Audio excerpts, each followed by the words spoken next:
Very good morning, everyone. Welcome back to the new session of Computer Organization and Architecture. In the previous videos, we have completed up to the unit number 4. In today's session, we are going to start unit number 5.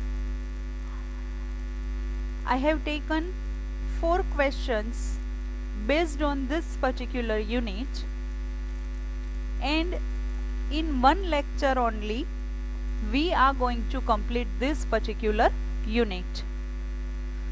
I have highlighted the main points regarding each questions, right?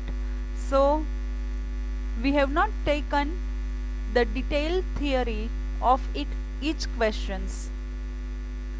We are just going to see the glimpse, or we can say the basic concept of each topic. In this particular unit, we are going to cover memory buses, block diagram and functions, data bus, address bus and control lines, input output buses, concept of input output interface, IOP, that means input output processor, DMA, that means direct memory access, and DMA controller. So these all are the list of topics which are the part of unit number 5, and name of this particular unit is input output organization, right? So let us start with the first question of unit number 5. Explain IO interface. IO interface can be asked in the 5-mark question. Now first of all, we need to understand what is interface. So interface is nothing but it is a point where two systems are interact. Interact means to meet, right? So with the help of interface, we can communicate two systems, subjects, organizations to meet or interact, right? So interface is used for the communication purpose. Communication may be of two systems, two subjects, two organizations, etc. The second term which can be used with the IO interface is peripheral devices. Now, what is peripheral devices? The input and output devices which is attached with your computer, whether it is keyboard or mouse, or it may be of computer screen or printer, scanner. So these all are the part of either input or output device, right? And these all are the devices which are attached with the computer system, and such kind of devices is known as peripheral devices. The next is called input device. So the definition of input and output device we have already done, right? Lots of time we have discussed regarding input and output device. So input device is nothing but a device which can be used to input data into the computer. And what is input device? So with the help of device, we are able to input. Now what are the examples of input device?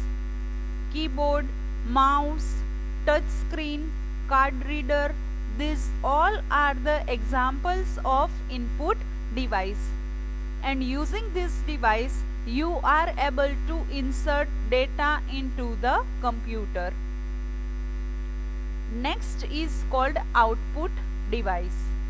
Now various devices which can be used to produce output are known as output device.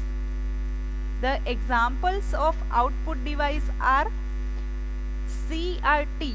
What is the full form of CRT? Cathode ray tube, right? So CRT is a type of monitor only. So CRT, printer, plotter, these all are the examples of output device. So in this particular slide we learn 4 types of topics based on the definition. The first is what? Interface. Interface is used for the communication purpose. Communication may be in the form of two systems or in the form of subject, or it may be in the form of organizations. What is peripheral devices? Any input or output device which is connected with your computer, that is known as peripheral devices.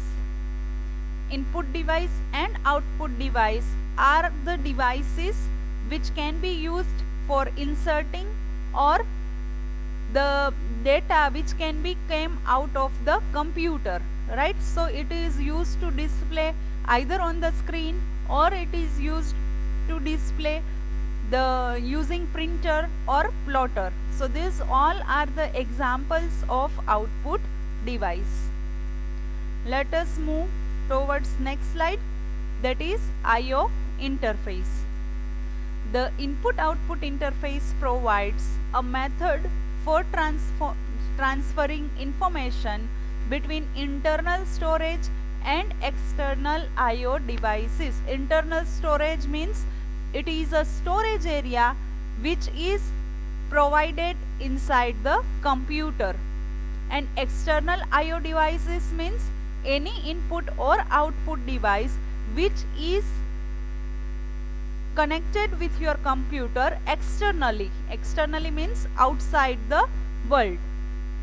So that can be considered as a external I/O devices. So I/O interface is nothing but it provides the method for transforming information between internal storage and various kinds of external input-output devices. Now any peripheral connected to a computer which need for the special communication link for interacting or interfacing with them of CPU. So when you want to interact with the CPU, there is a communication link between different types of peripheral devices which are connected with the computer system. So always remember one thing, that if your input or output device is connected with the computer, you need to have communication link through which you can communicate with the CPU. Now, what is the purpose of this type of communication link? Generally, the communication link is used to restore the differences between central computer and each peripherals. So you need to make a difference between CPU as well as the devices which are connected with your computer system. So with the help of communication link, you can restore this type of differences. So with I/O interface, we have understand 3 different points.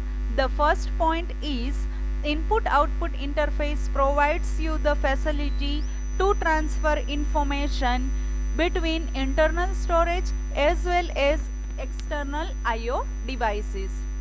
What is the second point? Any device which is connected with the computer can transmit your data with the help of communication link. So generally communication link is used to bifurcate or to differentiate the CPU as well as peripheral devices. Next is called I/O bus and interface modules. So I/O bus contains three lines. One is called data lines, second one is called address lines, and third is called control lines. So these three are the lines which is used with the I/O bus. I/O bus means input output bus and interface module, which consists of data lines, address lines and control lines. Now let us understand that the connection of I/O bus to input output devices. So how the bus is connected with the I/O devices. So over here we have the diagram regarding connection of I/O bus with the input output devices. So focus on the figure. Over here we have processor which is connected with the different kinds of interface. Now each interface is connected with the specific task. Say for example, this is interface which can be used by the keyboard or any display terminal. Similarly, the second interface is used for the printing purpose. The third interface can be used for the magnetic disc. The fourth interface is used for the magnetic tape. As I have told you that there are three buses which can be used with the CPU. The first bus can be referred as a data bus, the second bus can be referred as a address bus, and third bus can be referred as a control bus. So what you need to do, you just need to draw three lines which comes out from the processor, and you need to mark it with data, address and control buses. And this bus can be referred as a input output bus. Now what you need to do, you need to draw four boxes, and inside that four box you just need to write interface in each. After that, each interface is connected with the specific task, or each interface has been assigned a specific role. The first interface is used for the keyboard, second interface is used for the printing purpose, the third interface is used for the magnetic disc, and fourth interface is used for the magnetic tape. Now see, above are the points which are related with the particular diagram. If you don't want to mug up, at that time you can write it by your own also, based on my explanation, that when you want to apply the connection of I/O bus to the input output device, at that time you require to have processor. You need to draw three different line or three different buses which is known as I/O bus. The first bus is known as data bus, second bus is known as address bus, and the third bus is known as control bus. You need to connect each bus with interface. So each interface contains three different buses. Each interface is assigned a specific role. So that role you need to write in each boxes. So you can explain in this way also. Now let me read out the 4 points over here which is given in this particular slide. The first point is the combination of these three link is known as I/O bus. So I/O bus means what? When data bus, address bus and control bus are combined, it is known as I/O bus, which is used in data transfer between processor and peripheral devices. So when you want to transfer data from processor to the connected devices, at that time with the help of I/O bus, you can communicate with each interface. The magnetic disk, printer and display terminals are employed in practically and general purpose computer. So over here, keyboard, printer, magnetic disk and magnetic tape are part of computer system. Now each part has its own interface which is used to transfer data. So each interface can be used to transfer data connected with its own peripherals. The I/O bus from the processor is attached to all the peripheral interfaces. So you need to attach each I/O bus with the given interface. So these four are the points based on the given diagram. Now here are the different types of function codes, or we can say commands, which depends on the peripherals that the processor is addressing. The first function or command is called control command. Generally, control command is used to activate the peripheral and to inform it what to do. So using control command, you will get the information, or peripheral will get the information regarding what task they need to perform. So that is the role of control command. Next is called status command. So generally the status command is used to test various status condition in the interface and its peripherals. So when you want to check the status of your interface or the connected devices, at that time status command is used. Data output command causes the interface to respond by transferring data from bus into one of its register. So generally when you transfer your data from bus to the register, at that time data output command is used. The opposite of output command is data input command. Output command is used to transfer the data, whereas data input command is used for the receiving of data from the devices or from the interfaces. So here are the four different types of function code which can be used with the peripherals for the processor is addressing. The first is called control command, which is used to control, which is used to activate the peripherals, and it gives the information to the peripheral that what should they do, right? That action can be explained by the control command. Status command shows various kinds of status regarding the interface or its connected devices. Output command is used when you want to transfer the data from I/O bus to the register. Input command is opposite of output command.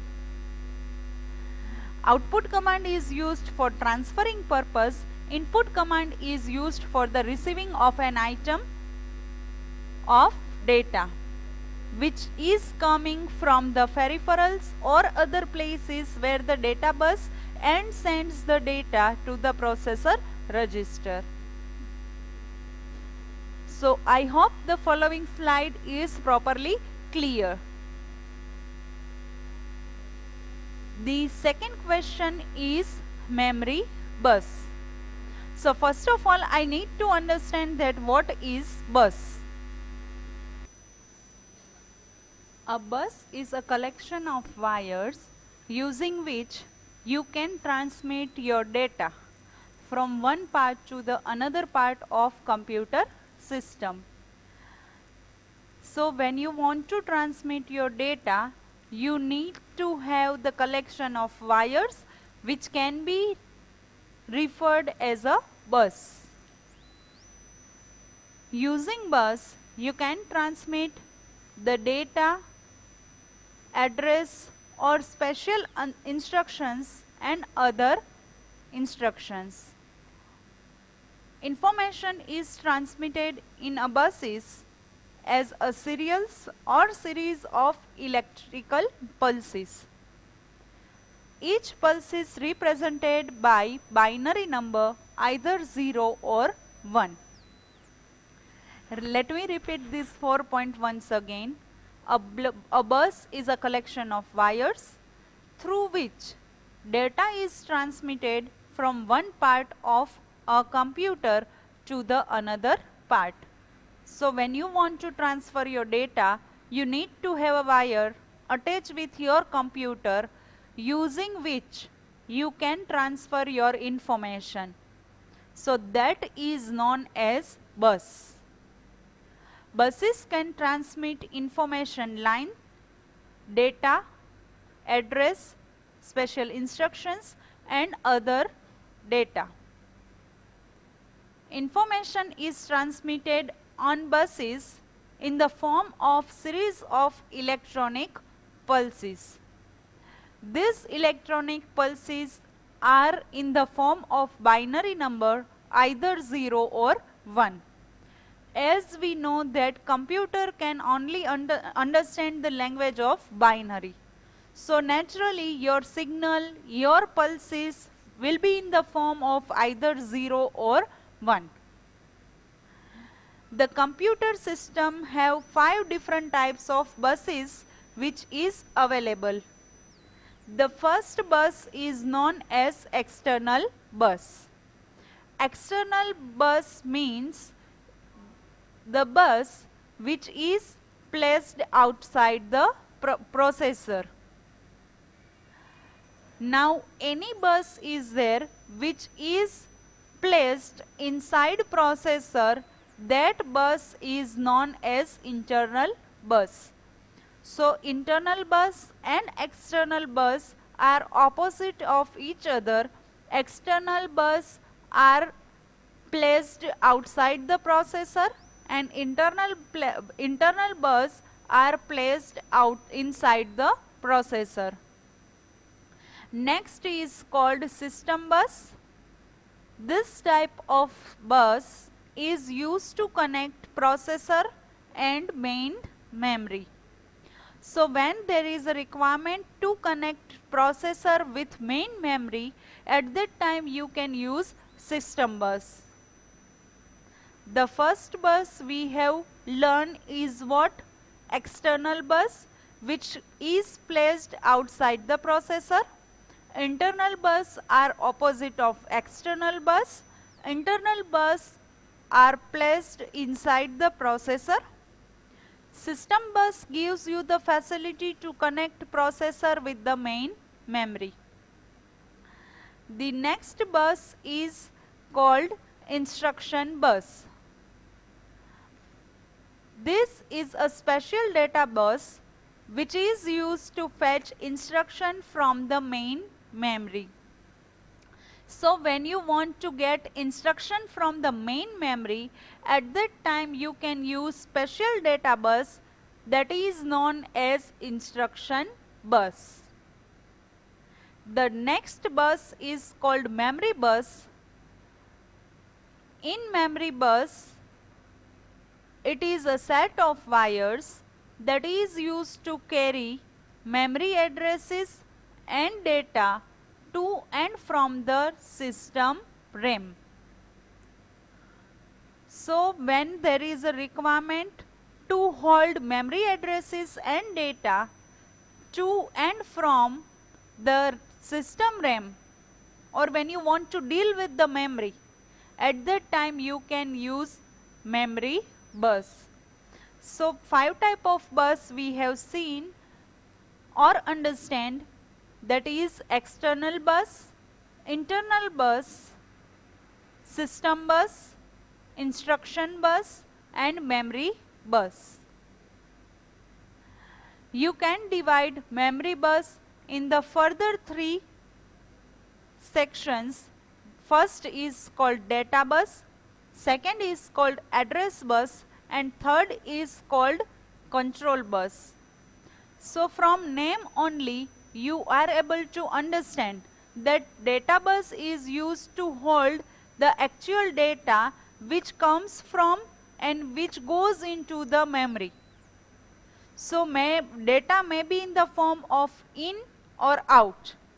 So when you want to work with the data which comes from the memory or which goes into the memory, at that time you can use data bus. Address bus is generally used to hold the address of memory that the CPU wants to access. The third bus is called control bus. So control bus is bidirectional. Bidirectional means control bus are able to transmit data as well as control bus are able to receive the data. So that is called bidirectional. In both the direction signals can be flowing. So it is a bidirectional because the signal can flow in either direction from CPU to memory or memory to CPU.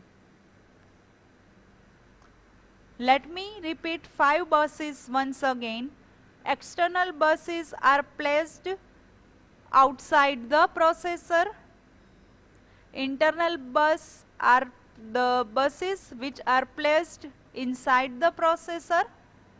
System bus are the buses which is used to connect your main memory with the processor. Instruction bus are the special data bus using which you can get the instruction from main memory. Memory bus are the bus which holds the address of memory and data which comes from the system RAM. You can further divide memory bus into 3 different categories, that is data bus, address bus and control bus. The data bus is based on the data which comes from and which goes into the memory. Address bus is generally used to hold address of location of memory. Control bus is bidirectional, using which CPU are able to transmit data into the memory and memory are able to transmit data into the CPU. Here is the diagram of how the memory which is connected to CPU or how CPU is connected with the memory or I/O. Very simple diagram is there. What you need to do, you need to draw 2 boxes. One is represented with the CPU, that is central processing unit. In the second box, you need to write memory or input output devices. Address bus is one directional only. That means you are able to transmit data from CPU to memory, but memory are not able to transmit data into the CPU. So with the help of address bus, you are able to transmit data from CPU to memory or I/O. Using data bus or control bus, it is a bidirectional. That means CPU can able to transmit data to memory, and again memory is going to transmit data into the CPU with the help of either data bus or control bus. So in this particular session we have understand 2 questions, the memory buses and the I/O organizations, right? The first question is I/O organization and IO interface. And second question is what? Write a short note on memory bus. So I think time is running, so I am going to complete this session over here. In our next session, we will continue with the question number 3, and in that session, we will complete our syllabus as well as unit number 5. So I hope you enjoyed the session. Stay home, stay safe. Thank you all.